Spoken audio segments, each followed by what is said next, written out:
एक आदमी ने चुपचाप अपनी ऐनक को चाकू से खोला, अंदर से दोनों लेंस निकाले और उन्हें एक दूसरे के ऊपर रख दिया। फिर उसने एक सूखी हुई देवदार की टहनी तोड़ी, उस पर जमे पीले परागों को उतारकर मुंह में डाल लिया और जोर जोर से चबाने लगा। जब वो पूरी तरह से चिपककर गाढ़ा हो गया, तब उसने उसे दोनों लेंसों के बीच की दरार में बड़े सावधानी से भर दिया और इस तरह एक साधारण सा आवर्धक शीशा बना लिया। लेकिन इतना काफी नहीं था। इसके बाद उसने एक खोखली घास की डंडी ली, उसमें से लेंस के बीच थूक भर दिया। ये सब करने के बाद उसने सूखी घास का एक गुच्छा ढूंढा और फिर लेंस का एंगल ऐसे सेट किया कि सूरज की किरणें सीधी उस घास पर पड़े। कुछ ही देर में सफेद घास से हल्का धुआं उठने लगा। वो उत्साहित हो गया। उसने तुरंत वहां और सूखी लकड़ियां डाली और जोर जोर से फूंक मारने लगा ताकि आग और तेज भड़के। लेकिन अगले ही पल उसने पानी का गिलास उठाया और उस मुश्किल से जलती आग पर उड़ेल दिया। पत्थर पर जब पानी गिरा तो छट छट की आवाज आई। आदमी तुरंत चाकू लेकर वहां की मिट्टी को हटाने लगा। कुछ ही देर में एक लोहे की कील दिखाई दी जो किसी नवजात बच्चे के हाथ जितनी मोटी थी और गहराई से चट्टान में जमी थी।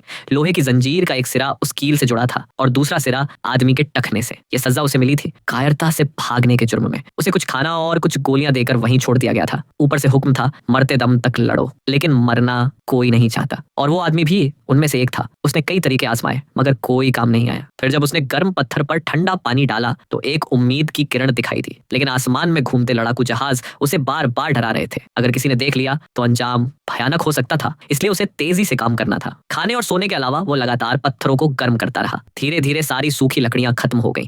तब उसने लोहे की बाल्टी में बचा आखिरी पीने का पानी निकाला और बिना सोचे समझे जलती हुई लकड़ी को हाथ से हटाया, चाहे हाथ जल जाए। पर उसे परवाह नहीं थी। फिर उसने सारा पानी उस लोहे की कील पर डाल दिया। इसके बाद उसने जंजीर उठाई और खींचने लगा पूरी ताकत से। लेकिन लोहे की कील एक इंच भी नहीं हिली। जैसे वो चट्टान का ही हिस्सा बन चुकी हो। वो थक गया, निराश हो गया। एक पल को उसे लगा शायद यही उसकी आखिरी मंजिल है। लेकिन अगले दिन उसे एक और तरीका सूझा। उसने लोहे की बाल्टी पर लगे हुक से गोली का सिरा दबाया, फिर धीरे धीरे उसे घुमाकर खोल लिया। अंदर का बारूद उसने एक लोहे के डिब्बे में उड़ेल दिया। फिर लोहे की कील के आसपास की सारी राख साफ की और बारूद वहीं डाल दिया। फूस की सूखी घास को उसने फ्यूज की तरह इस्तेमाल किया और धमाके की ताकत बढ़ाने के लिए बारूद के चारों ओर पत्थर भर दिए और हाथों से उन्हें कसकर दबाया। अब सब तैयार था। उसने सूखी घास में आग लगाई और तेजी से पीछे हट गया। अपने ऊपर कोट डालकर लेट गया, सांस रोक ली और दुआ करने लगा। कुछ ही देर में भड़ाम! वो तुरंत उठा और जाकर देखा।